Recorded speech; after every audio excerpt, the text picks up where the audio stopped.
गंदी गंदी गालियां दे रहे, कपड़े उतार के मारो और ये कहीं भी मिले तो इसको गोली मार दो। क्या यही शंकराचार्य ने सिखाया था? SC ST OBC की महिलाएं अगर मजदूरी करती हैं तो वही मानसिकता है कि इसको भी वो सोच रहे हैं कि हमारे वहां घास काटने आती है तो इसको इसका हुक्का पानी बंद कर दो, इसको घसीट करके इसका रेप कर दो। शंकराचार्य जैसे लोगों की मानसिकता ही है, क्योंकि जब वो बोलते हैं कि SC ST का आरक्षण हटना चाहिए, महिलाओं को मंदिर में नहीं जाना चाहिए, तो ये सारी चीजें उन लोग फॉलो करते हैं। इस देश में कल्पना कीजिए कि जो बहुजन समाज के लोग जिनको पढ़ने लिखने नहीं दिया गया उनके साथ क्या होता होगा।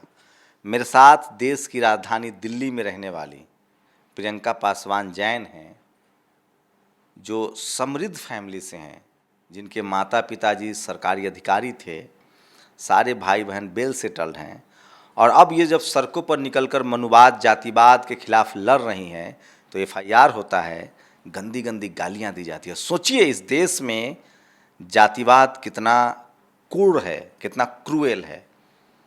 प्रियंका पासवान लगातार उसके खिलाफ लड़ रही हैं। अब क्या अपडेट है? क्या आपने भी कोई FIR दर्ज कराया है जो आपके साथ गाली गलौज और धमकी दी जा रही सोशल मीडिया पर?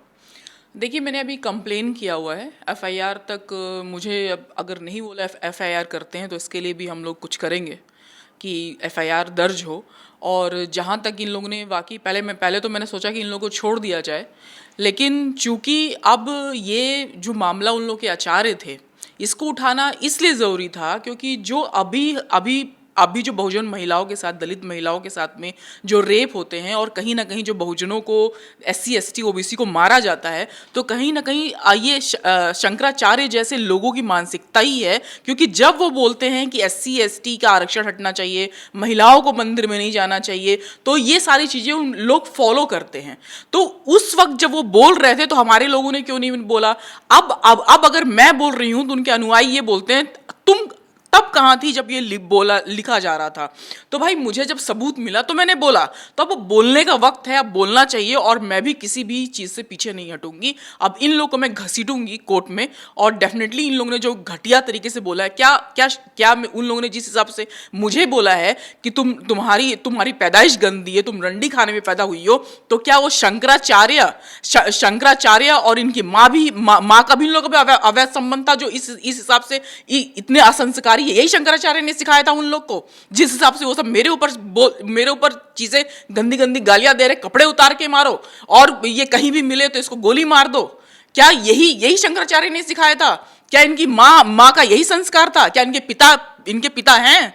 तो मुझे तो यही लगता है कि ये लोग जिस परवरिश में पले हैं ना, उसी हिसाब से सबको देखते हैं। क्या हुआ था मामला? देखिए, शांति स्वरूपानंद का जब निधन हुआ तो उनका एक पब्लिक डोमेन में बयान है, वो आरक्षण विरोधी थे, वो सेकुलरिज्म के बड़े पक्षधर थे, हिंदू और मुस्लिम दोस्ती के पक्षधर थे, लेकिन आरक्षण विरोधी थे, और अनटचेबल, जिसको धर्म के हिसाब से जिसको अनटचेबल कहा जाता है, और संविधान के हिसाब से जो शेड्यूल कास्ट है, उनके मंदिर में जाने के खिलाफ थे।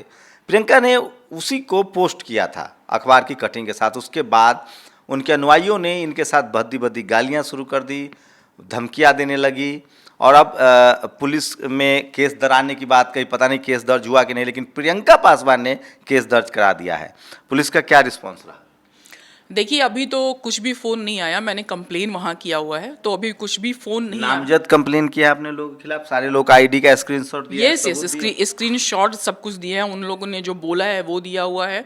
तो ये सारी चीज़ें मैंने की हैं, लेकिन अभी तक पुलिस की तरफ से कुछ नहीं हुआ है। फ़ोन पर भी आपको धमकियाँ दी गई? वो कॉल रिकॉर्ड्स है सारे आपके पास? देखिए, कॉल रिकॉर्ड्स तो हैं, और उन लोगों ने यही बोला कि आपके ऊपर कार्रवाई होगी, तो कार्रवाई होगी, आगे ये सारी चीज़ें की जाएंगी, आपको इस तरह नहीं छोड़ा जाएगा। तो मेरा यही रहा कि तुम मेरे ऊपर कार्रवाई क्या कर लोगे? मैं तुम्हारे घर, तुम्हारे वहाँ, क्योंकि उनकी मानसिकता यही है कि हमारे वहाँ SC ST OBC की महिलाएं अगर मजदूरी करती हैं तो वही मानसिकता है कि इसको भी वो सोच रहे हैं कि हमारे वहाँ घास काटने आती है तो इसको इसका हुक्का पानी बंद कर दो, इसको घसीट करके इसका रेप कर दो। राइट, यही उनके दिमाग में है, और ये ऐसे अलग अलग तरीकों से संकेतित रूप से वो लोग ये सारी चीजें कह रहे हैं, जिसको मैं कतई माफ नहीं करूंगी। आप परेशान हैं, घबराए हुए हैं, समाज से क्या अपील कर रहे हैं? आप लड़ेंगे इस लड़ाई को मजबूती से? जी देखिए, सबसे बड़ी बात ये है कि मेरा ये सब करने का मकसद ही सिर्फ यही है कि अपने लोगों तक ये आवाज़ जाए कि कब तक आप लोग चुप रहेंगे भाई, कब तक आप लोग चुप रहेंगे। और जो इंसान बोलता है कम से कम उसका साथ दीजिए, आप लोग उसके लिए बोलिए, उसके समर्थन में बोलिए। और कुछ लोगों ने मेरा कहाँ के लोग हैं ज़्यादातर? आईडी से क्या लगता है कौन लोग हैं, कहाँ के लोग हैं जो इतनी धमकियाँ दे रहे हैं? ये एक्चुअली उन्होंने प्रॉपर करके भी भेजा है, प्रॉपर अपना कोतवाली सब कुछ करके भी भेजा है कि हम कहाँ के हैं। वो शिवनी एमपी में हैं, और इसमें विश्व हिंदू परिषद के भी लोग हैं, बजरंग दल के भी लोग हैं, बीजेपी के भी हैं, और अलग अलग इसी तरह हिंदूवादी संगठनों से लोग आपने कहा नहीं कि मैं भी हिंदू हूँ, मुझे अपनी बात रखने का हक है।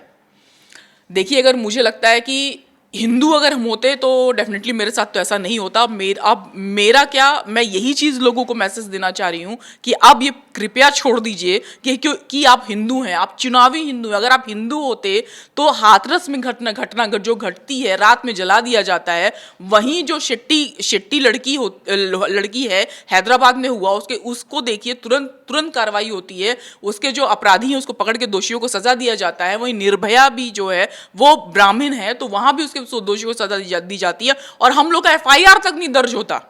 उसमें भी कितना ज्यादा इसमें निकाला जाता है कि समझौता कर लो, ये कर लो, रुक जाओ, और एफआईआर तक दर्ज नहीं होता। तो कब तक आप लोग हिंदू बने रहोगे भाई, कब तक बने रहोगे? अब आप देखो कि आपका एससी एसटी का 35 लाख नौकरी खत्म हो गया है। मैं तो इस बात से चिंतित हूं, 35 लाख नौकरी खत्म हो गया, 5 लाख सिर्फ नौकरी में है। ओबीसी आरक्षण की मांग कर रहे हैं, और वो कह रहे हैं हमें भी नौकरी चाहिए। गलत नहीं है उनकी मांग, लेकिन नौकरी कहां से मिलेगी?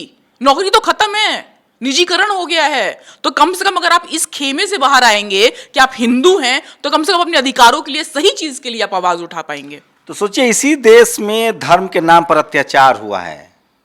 बाबा साहब ने कहा था मैं हिंदू पैदा हुआ, हिंदू मरूंगा नहीं। उनकी 22 प्रतिज्ञाएं लिखी है। देवदासी प्रथा थी। आज भी मैं सोशल मीडिया पर पढ़ रहा था कि किस तरह से नारकीय जीवन जीने के लिए देवदासियों को मजबूर किया जाता था।